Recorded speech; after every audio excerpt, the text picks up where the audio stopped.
কি বলবো, টেনশনে আছো? হ্যাঁ অবভিয়াসলি টেনশন হচ্ছে দেরি হয়ে যাবে।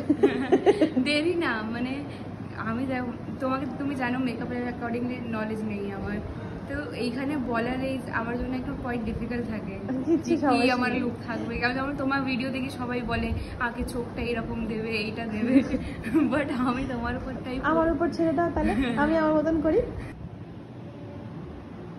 টাকা তুমি হচ্ছে রাজপুত ব্রাইড তাই তো? হ্যাঁ। তো এবারে আমি ফার্স্ট টাইম তোমার এরকম সাজালাম, মানে আমার পেজে এটা ফার্স্ট টাইম। আমি কি তোমাদের মতন কমপ্লিট করতে পেরেছি? ওটা দিয়ে অনেক বেটার। তোমার পছন্দ হয়েছে? অনেক ভালো লেগেছে। কিছু ঠিক করবো আমি? না, এভরিথিং ইজ পারফেক্ট। তুমি যা যা বলেছো আমি ঠিক সেম মতন করেছি। আমাকে এতটা ভরসা করার জন্য থ্যাঙ্কস। আর একটু আই মেকআপটা দেখাই একবার। চলো তাকাও, খুব মিষ্টি লাগছে, খুব ভালো করে কাটাও।